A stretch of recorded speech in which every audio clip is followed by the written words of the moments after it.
அனைவருக்கும் இனிய இரவு வணக்கம். எல்லோரும் எப்படி இருக்கீங்க? நல்லா இருக்கீங்களா? நாங்கள் இன்றைக்கி ஒரு இடத்துக்கு போயிட்டு வரும்போது டீ குடிக்க போனோம் ஒரு கடைக்கு. ஒரு சில கடைகளில் கடை பேர்லாம் நம்ம சொல்ல வேண்டாம். அதாவது நாம் கடைக்கு வந்து டீ குடிக்க போகிறது எதுக்கு போகிறோம்? 10 ரூபா கொடுத்து ஒரு டீ குடிக்கும். டீ குடிக்கும்போது வந்து அந்த டீ வந்து சூடு ஆறக்கூடாது. சூடு ஆறினாலே மனுஷனுக்கு டென்ஷன் ரொம்ப வரும். 2 பேரும் தான் டீ குடிக்க போனோம். டீயில் சூடே இல்லை ஃபஸ்ட்டு. ரெண்டாவது என்னடானா, நான் போய் உட்காந்தோன்னே என்ன தெரியுமா கேட்டேன்? காப்பி கேட்டேன். நீங்கள் எப்போதும் டீ தானே குடிப்பீங்க, இப்போ அதனால் அவங்க மறந்தாக்கில் போட்டு தந்துட்டாங்க அப்படின்ட்டாங்க. சரி ரைட்டு, நான் ஒன்றும் சொல்லலை.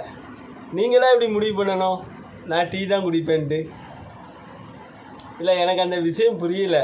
அதாவது இந்த டீ காப்பின்னு கிடையாது, எந்த ஒரு பொருள்னாலுமே சரி, நம்ம கடையில் போய் உட்காந்தோன்னா நீங்கள் அதை தான் சாப்பிடுவீங்க, இதை தான் சாப்பிடுவீங்க, நீங்கள் கடைக்காரங்களே முடிவு பண்ணிடுவீங்க.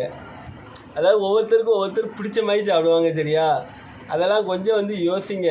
ஆனால் அந்த ஒரு நாள் வந்து 2 டீ குடிக்க போகும்போது டீ ஆறி போச்சு. அது சொன்னோன்னே 2வது நாங்கள் டீ போட்டு தரோம் அப்படின்னாங்க. எங்களுக்கு கோவம். எனக்குலாம் டீலாம் சூடு இல்லைன்னா ரொம்ப டென்ஷன் ஆகும். இவன் அதுக்கு மேலே கோவப்படுவான். என்னப்பா சிரிக்க? அதாவது நம்ம குடிக்கிறதே டீ தான். இந்த நம்ம சரக்கு அடிக்கலை, பீடி குடிக்கலை, இந்த பழக்கம்லாம் நம்மகிட்ட எங்கள் 2 பேருக்குமே கிடையாது. இந்த டீ குடிக்கிறது கூட நிம்மதியாக குடிக்க முடியல. என்னையா இது?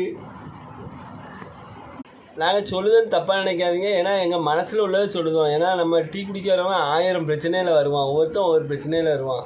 ஏன்னா நம்ம காசு கொடுத்து குடிக்கும்போது வந்து நம்ம வந்து எல்லாம் யோசனை பண்ணுவோம், பார்த்தீங்களா?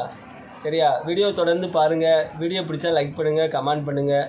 மறக்காம நம்ம சேனலுக்கு சப்ஸ்கிரைப் பண்ணிடுங்க.